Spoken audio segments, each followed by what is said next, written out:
11月的时候 Zillow 出了一个大新闻啊，就是裁员近2000人，关闭了 Zillow Offers 的整个业务。这个呢是 Zillow 的一个类似于 Flip， 也就是翻新房屋再卖出的业务。就是说 Zillow 这个网站大家应该都知道啊，他们呢收集了大量的房屋数据，有自己的一套算法和模型，是综合了房屋的区位、房屋基础信息、地产税过往的交易等等，给每一套房子都有一个估价，这个估价叫做 Zestimate。这个业务呢，就是利用大数据寻找目前的房屋估价和市场价之间存在差额的房子，买下并且翻修，然后呢再卖出。Zillow Offers 这个业务本身是开放给任何买家的，那 Zillow 从中可以赚取高于市场价的这个手续费。这个业务在前2年风光了一阵啊，尤其是疫情那一段，因为房屋的需求和房价的暴涨 ，Zillow 大赚了一笔，然后呢它的股价也大涨。但是后来 Zillow 就是勇敢的承诺啊，他们会按照自己网站的 Zestimate 直接现金买房，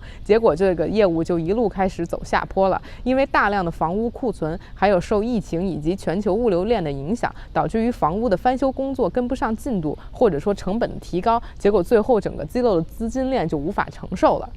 大家好，我是小夏，欢迎回到我们的频道。大家都知道我们在房地产里面是有一定投资的，不管是说自己买的投资房，还是参与了一些投资项目，我们呢是很热衷于研究房地产的。但是任何投资都存在风险， Zillow 这么大的公司就是一个活生生的例子。那对于我们这些普通群众，买房作为投资确实不一定适合所有人。我们平时呢也有接一些朋友的这种理财咨询的小 project 啊，往往呢就会被问到一个话题，就是你认为我该投资房地产吗？所以我今天呢就想客观的来说一说房地产投资的风险和缺点。那往下看之前呢，先提醒你记得给今天的视频点个赞，如果有什么想说的，欢迎给我们留言。还没有关注我们的朋友呢，请快点订阅小夏和老麦的频道吧。门槛高，需要的资金大。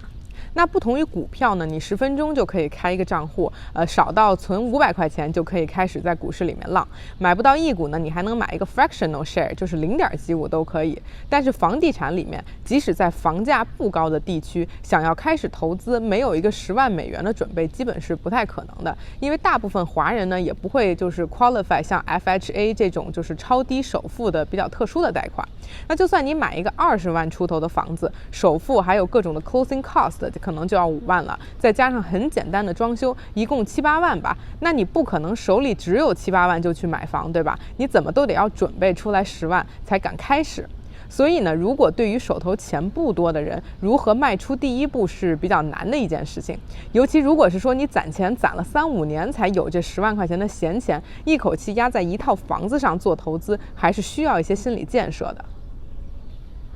流动性差，成本高。即使在行情最好的市场，比如说这1年来啊，买卖一套房子至少还是需要1到2个月的时间。如果急需资产套现的人，而大头都在房地产投资里，那其实是很痛苦的。我们也不是没有遇到过，因为卖主着急卖，而且最好是现金卖掉，于是呢就比市面价格低10万美元左右成交的房子。当时我们是手里没有那么多现金啊，但是听人介绍了以后去看了一下那个房子，只能说可惜自己的现金不够，不然买了以后直接就是挂网上转手，然后慢慢卖，都能赚个10万块的差价。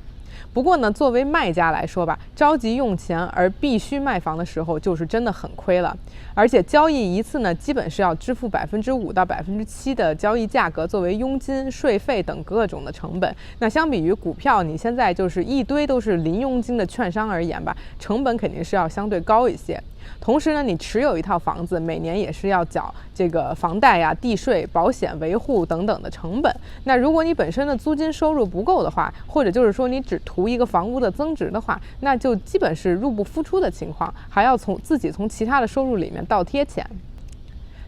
过程繁琐，需要较强的沟通协调能力以及耐心。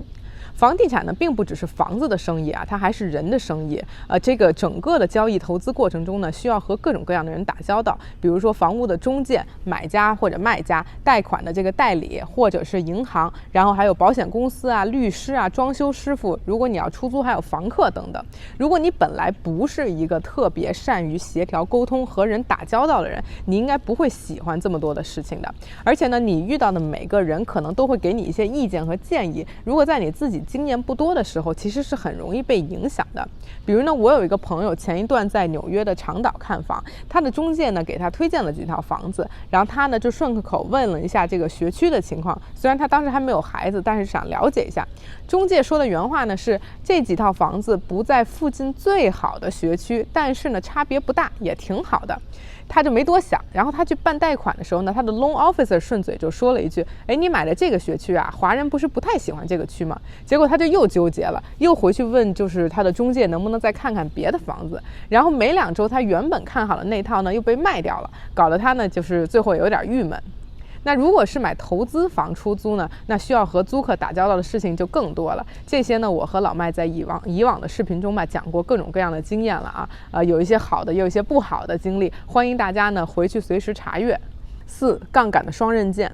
房地产最大的武器呢，就是贷款带来的杠杆效应。那反过来呢，也肯定带来了风险。虽然房价下跌的时候呢，银行并不会强行卖出你的房子来还钱，但如果你没有办法按时还款或者是交地税的话，银行和政府还是会法拍你的房子的。同时呢，你借钱也需要支付利息，对吧？尤其是投资房比自住房一般还要高0.5%的利率。那如果在利率很高的环境下呢，借款成本就会很高。5. 投资周期长。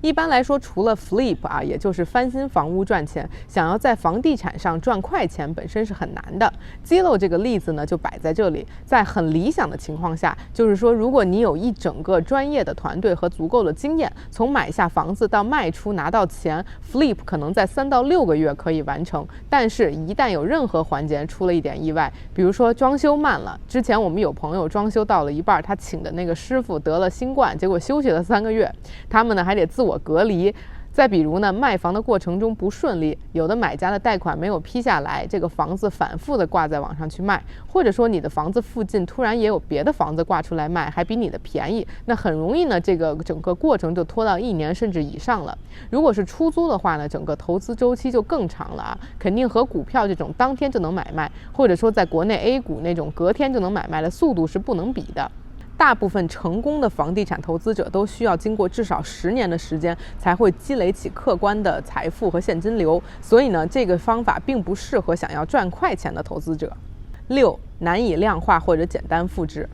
之前呢 Zillow 炒房失败的这个事情咱们开头已经讲了那 Zillow 呢认为自己有足够的数据做支持，自己的看家本领就是这个 Zestimate， 号称呢这个估价和每次的成交价差别在2%以内。Zillow 官方说呢，他们的算法是基于房屋的地点、土地面积、居住面积、房间数量、卫生间数量等等来做参考的。但是呢，实际的这个房屋属性远比单纯的数字要更复杂，比如说内部的装修和维护的情况、电器的配备、房屋的朝向、房间的格局等等，这些都需要实地看房。